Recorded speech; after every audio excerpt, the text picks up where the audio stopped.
រឿងខ្មោចនាងឯមនៅភ្នំសំពៅខេត្តបាត់ដំបងជាទឹកដីមួយដែលពោរពេញទៅដោយរឿងនិទានអាថ៌កំបាំងនិងរឿងខ្មោចព្រាយបិសាចជាច្រើនក្នុងចំណោមរឿងរ៉ាវទាំងនោះមានរឿងខ្មោចមួយដែលល្បីល្បាញបំផុតគឺខ្មោចនាងឯមដែលរស់នៅឯភ្នំសំពៅភ្នំសំពៅជាភ្នំដ៏ស្រស់ស្អាតមួយដែលមានរូងភ្នំជាច្រើនស្ថិតនៅខាងក្រោមក្នុងចំណោមរូងភ្នំទាំងនោះមានរូងមួយដែលគេហៅថារូងខ្មោចអ្នកស្រុកបានដំណាលតគ្នាថារូងនេះជាកន្លែងដែលខ្មោចនាងឯមលងបន្លាចអ្នកដែលហ៊ានចូលទៅក្បែររឿងរ៉ាវបានចាប់ផ្ដើមមកកាលពីយូរលង់ណាស់មកហើយមាននារីម្នាក់ឈ្មោះឯមដែលមានរូបឆោមស្រស់ស្អាតផុសផង់តែនាងមានជីវិតរស់នៅយ៉ាងលំបាកវេទនាក្នុងរបបខ្មែរក្រហម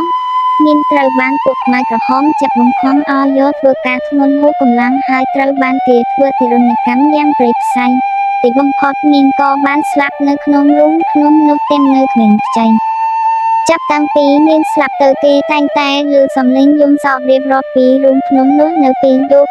អ្នកខ្លះបានឃើញស្រមោលនាងឯមដើររេលានៅជុំវិញភ្នំជាពិសេសនៅពេលថ្ងៃលិចរូបរាងរបស់នាងគឺស្លេកស្លាំងសក់រំសាយចុះមកក្រោមហើយភ្នែករបស់នាងតែងតែសម្លឹងមើលទៅលើមេឃហាក់ដូចជាចង់រកយុត្តិធម៌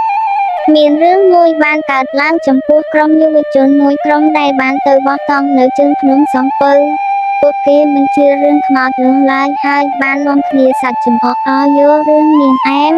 លុបនៅពេលពួកគេកំពុងដេកលក់ស្រាប់តែមានសំឡេងខ្សឹកខ្សៀវឬក្បែរត្រចៀកពួកគេថា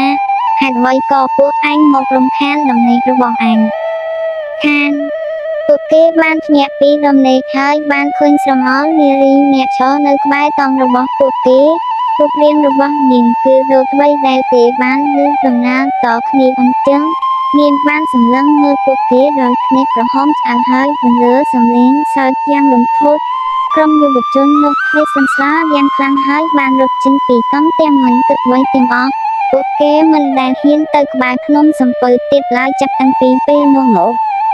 រហូតមកដល់សព្វថ្ងៃរឿងខ្មោចនាងឯមនៅតែជារឿងមួយដែលធ្វើឲ្យយកអ្នកស្រុកបាត់ដំបងខ្លាចរអាវាជាសក្ខីភាពមួយដែលរំលឹកដល់ការឈឺចាប់ដែលបានកើតឡើងក្នុងអតីតកាលហើយជាការដាស់តឿនឲ្យយកមនុស្សចងចាំពីប្រវត្តិសាស្ត្រដ៏សែនសោកសៅនេះ